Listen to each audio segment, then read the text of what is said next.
Hello beautiful ladies, ఇంకొక model మీ ముందుకు తీసుకొచ్చేసాను. So ఇది వచ్చేసి మనం జీన్స్ మీదకి వేసుకోవచ్చు, ఆర్ఎల్స్ ప్లాజో మీదకి వేసుకోవచ్చు, ఎలా అయినా మీ ఇష్టం. సో ఇది వచ్చేసి షార్ట్ టాప్ అండి, అండ్ ఈ షార్ట్ వస్తుంది టాప్. స్లీవ్స్ అయితే మనకి కొంచెం ఎల్బో కన్నా కొంచెం కిందకు వస్తాయి.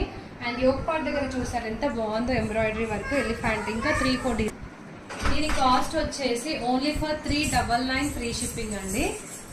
టాప్ వస్తుంది, కావాలనుకున్న వాళ్ళైతే ఆర్డర్ ప్లేస్ చేసుకోండి. సో ఇలా అయితే ఉంటుంది, సైడ్ కట్స్ కూడా ఉంటాయి. ఓకేనా, కావాలి అనుకున్న వాళ్ళైతే ఆర్డర్ ప్లేస్ చేసుకోండి. కింద నంబర్కి మెసేజ్ చేసేసేయండి. సైజెస్ వచ్చేసి ఏంటంటే మీకు మెజర్మెంట్ నాకు చెప్పండి, దాని యాజ్ పర్ దానికి నేను పంపిస్తాను. ఓకే, సో దీంట్లో చూడండి, ఇక్కడ మనకి డిజైన్స్ ఇట్లా వచ్చినాయండి. ఇక్కడ డీర్ వచ్చింది, ఇక్కడ ఒక అమ్మాయి బ్యాక్ సైడ్ నుంచి ఇట్లా వెళ్ళినట్టుగా ఇందులో ఇలా వచ్చింది అనమాట. సో అండ్ ఇక వచ్చేసి మనకి ఎలిఫెంట్ ప్యాటర్న్ లో వచ్చింది. ఓన్లీ 4 అవైలబుల్ గా ఉన్నాయి, అన్ని కూడా ఆఫ్ వైట్ కలరే. కావాలి అనుకున్న వాళ్ళకి మెసేజ్ చేయండి. Thank you.